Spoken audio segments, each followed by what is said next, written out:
Vous voyez, le diable, dès que j'attaque, il n'est pas content. Là, je parle des choses que les gens ne comprennent pas. Et voilà. Il coupe la connexion, mais bon, c'est pas grave. Ça sera en plusieurs étapes, mais bon. Donc, je disais que la sémence de la femme, quand il va écraser la tête du serpent, c'est dans Apocalypse 5. Quand il a pris le livre, dans Apocalypse 6, quand il rend les sceaux, et quand il y a l'ouverture de livre. C'est quand Jean, il a vu son nom, c'est ce qu'on appelle le sang qui a lavé le péché, le sang là au temps de la fin. C'est pas le sang physique, c'est le nom de William Branham. Le nom que Jean a vu dans le livre, c'était pas le nom de Jean, c'était le nom de William Marion Branham. Donc voilà, il a vu le Messie, c'était le nom du Messie qui était écrit dans le livre. C'est ça ce qu'on appelle écraser l'expiation, la rédemption, à celui qui vaincra. C'est ça la victoire. Dans Apocalypse 3.12, c'était ça. Vous comprenez? Maintenant, qu'est-ce qu'on appelle? Il lui blessera le talon. Pas au talon. Vous voyez, je vais vous expliquer la différence entre deux phrases. Blessé au talon, c'est que tu t'es fait mal au talon. C'est-à-dire que le mal là t'a atteint. Mais blessé le talon, il n'y a que le talon qui s'est fait mal. Pourquoi le talon? Le talon, c'est un endroit où il n'y a pas vraiment le flux sanguin. Vous pouvez parfois, à Brazzaville, on appelle ça le mabiata. Vous comprenez?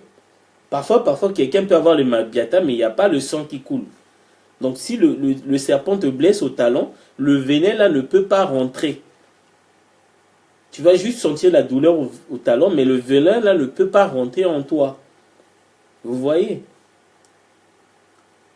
Et qu'est-ce qu'on appelle blesser le talon? Donc, c'est ce qu'on appelle les afflictions. Quand on a... William Branham, il a fait un accident, on l'a perdu. Il a quitté la terre, il a eu un accident, il est décédé. C'est ça, on a senti vraiment, les gens ont pleuré. C'est ça, cette douleur-là, cette affliction-là.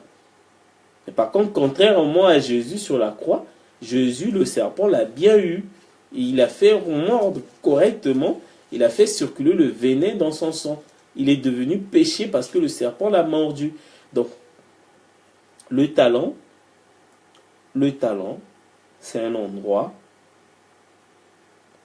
où le flux sanguin ne circule pas. Donc, il n'y a que le talon qui est blessé, pas la personne. Si toute la personne était contaminée par le venin, on te dit, il a blessé au talon. Mais comme on a dit, c'est le talon, c'est que le sang, le talon, c'est un endroit très dur. Donc, le sang, le venin est bloqué là-dedans. Il ne peut pas circuler. Vous comprenez? C'est ça. C'est ce que je voulais vous dire. Voilà. Et quand les prophéties s'appliquent, mais bon. Quand les prophéties se réalisent, les gens ne voient rien. Ils voient rien. Ils comprennent rien.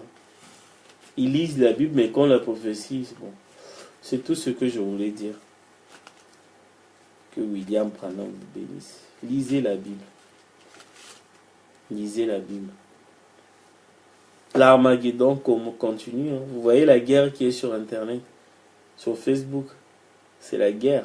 Les gens, ils emmènent leurs écritures. Ils veulent m'enterrer, soi-disant. Mais la Bible dit dans Apocalypse 19, ou Apocalypse 10, 17 aussi, qui combattra l'agneau et l'agneau les vaincra. On est sur un cheval blanc. Avec l'évangile, là, personne ne peut nous vaincre. Ils peuvent être millions, 1 milliard. Jamais de la vie. On ne peut pas vaincre l'agneau, c'est impossible. Il y a une prophétie qui est là. C'est là où je veux dormir. Apocalypse 17, verset 14, il combattra l'agneau et l'agneau les vaincra. Pareil dans Apocalypse 19.